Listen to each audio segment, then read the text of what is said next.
front optics, the UFC middleweight division has itself pretty much sorted up in terms of the top level of competition. I mean, we basically saw a great chess match in Whitaker versus Till last week, and Adesanya and Costa are set to do battle later in the year. So that portion, solidified with Hermanson and Cannonier and all those killers, is pretty much settled. But as with any weight division in the UFC and any fighting organization, you need to sort the up and coming prospects. Enter Brunson versus Shahbazian in what was billed to be Shahbazian's real first test in the UFC to see really what level of metal he was, coming in as an undefeated fighter with his record. And this is the interesting bit in a lot of competition where you see these fighters amass these undefeated records and go in, definitely don't want to use the word gatekeeper, but Brunson is a litmus test for anyone as he's a solid wrestler with really heavy hands. So really, based on those dynamics, that the scene was set for this particular fight. So look, in the first round, it played out pretty interestingly in the sense that both fighters were not necessarily they were playing in the pocket, but noting that this wasn't a 5-round fight. Both fighters were really not necessarily throwing their all in their strikes and were fighting more or less in the pocket.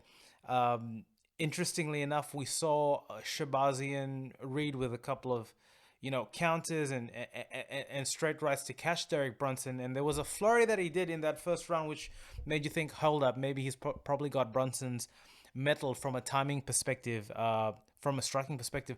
But we saw a really interesting Derek Brunson in this particular fight, in that it really didn't come out, at least initially, with that reckless abandon that we're often used to associating with a Derek Brunson sort of fight. A lot more calculated, definitely a little bit slower in terms of the output in the beginning, but definitely having a more conscious understanding of the energy disposition that he was dealing out, as well as expenditure in that particular regard.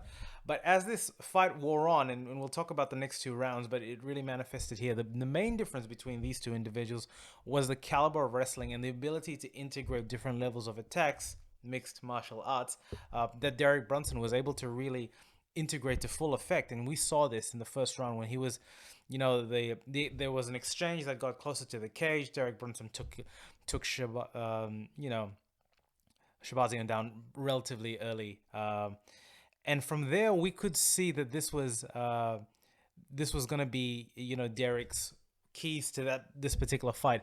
And this is really more or less how we kind of held through. Derek was able to take Shahbazian down relatively easy whenever he kind of wanted. And in the second round, it was more or less the same in terms of we had levels of striking sort of occur.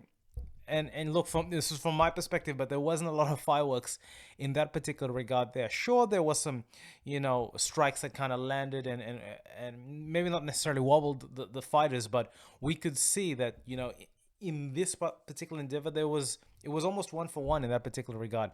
In the second round, towards the back end of the rounds, we saw Derek Brunson take Shahbazian down again. And this time, he was really able to rain a strong level of ground and pound.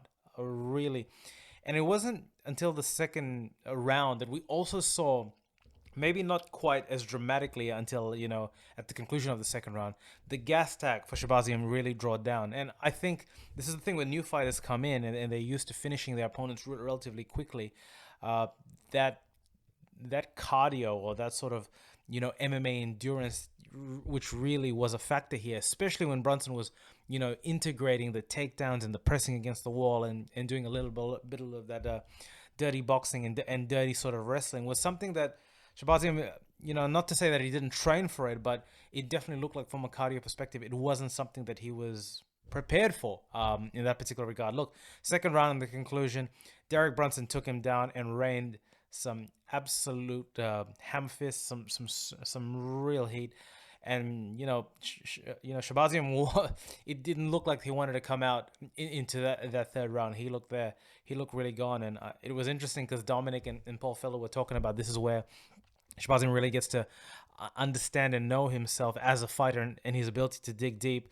Yeah, it was a tough one because he potentially didn't want to enter to that third round, but Derek charged into the center of the octagon. He took Shahbazian down, and it was over. Herb Dean had seen enough to kind of close that particular curtain in terms of that fight, and a very, an impressive win for Derek, showing that, uh, he is still there. At the same time, it's really interesting to see where he will go from there. In terms of his next fights, there's a there's a couple of names there. Maybe the winner of Hall and Romero. Not sure. That top bid is really sort of firmed up, but Shahbazian, he goes back to the drawing board, and he probably works on his gas tank and maybe a bit of diversity in terms of the outputs and the damage inputs that he can offer. But all in all, an interesting fight. I think when we look at the other sort of UFC cards, maybe not necessarily the most exciting, but man, we've been treated with a lot of exciting cards over the last month and a half. Look, that's my recap of this particular fight. Please subscribe to the channel, give us a thumbs up, and leave some comments below, and chat soon.